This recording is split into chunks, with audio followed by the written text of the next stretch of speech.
ነውር ነው። ኢትዮጵያውያን እኮ ወርቅ ህዝቦች ነን በእውነቱ። ኢትዮጵያውያን ብንሆን ማለት ነው።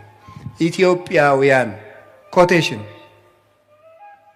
እግዚአብሔር የሚላት ኢትዮጵያ ማለት ነው።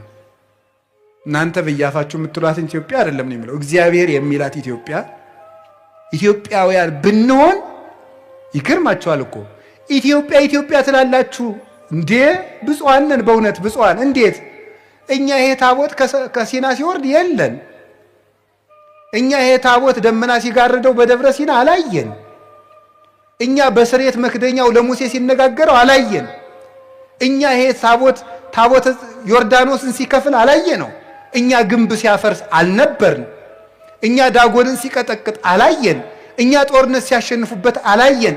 ሳናይ የምናምን ኢትዮጵያውያን ክቡራን ነን በእውነቱ ማለት ነው። ለዚህ ነው እግዚአብሔር ታቦተ ጽዮንን የሰጠን ማለት ነው። አዎ አይተው የገፋትን ታቦት ሳናይ ተቀበልናት። እግዚአብሔርን በዚች ታቦት እየባረከን ነው። ይህንን ታቦት ነው እግዚአብሔር ወደሚወዱት አምጥቶ ሰጠ። በታቦተ ጽዮን እግዚአብሔር ይባርከን። በእግዚአብሔር ታቦት ላይ ለሚቀርብ ምስጋና ተቃውሞን የሚያቀርቡ ሰዎች ማህፀናቸው ይዘጋል። ይሄው እኔ እቃወማለሁ እና እየወለድኩ ነው ሊል ነው ደግሞ አንዱ ይመጣልና ይጅሉ ማህፀን እኮ ብዙ አይነት ማህፀን አለ። የአእምሮ ማህፀን አለ። የነፍስ ዘግቶብሃል እኮ ቆልፎብህ ነው የምትለፈልፈው እንደ ሞንታርቦ። ልጅ ብቻ አይደለም ልጅ የሚወልደው ማህፀን ብቻ አይደለም። ኢሳይያስ እኮ ትንቢተ ኢሳይያስ ምዕራፍ 46 ላይ ምን ይላል? ጸነስነ በእንተ ፈሪሆትከ ሐመምነ ወለድነ ይላል።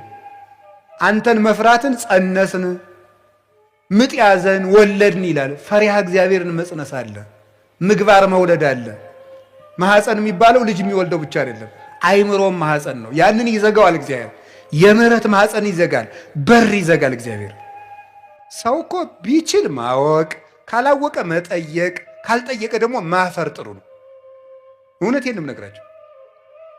አሁን ታቦት ጣዖት ነው ይላሉ ሰዎች።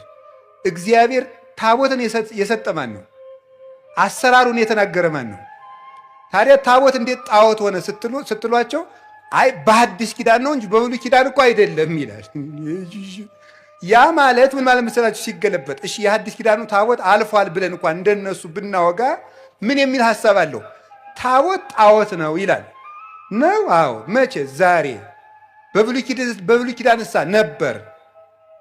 እሺ ታቦት ዛሬ ጣዖት ከሆነ እግዚአብሔር በብሉይ ኪዳን ዘመን ጣዖት እያመለክን እንድንቆይ ይፈቅድ ብሏል ማለት ነው? አይፈቅድም። ምክንያቱም የሰጠ ታቦትን ማን ነው?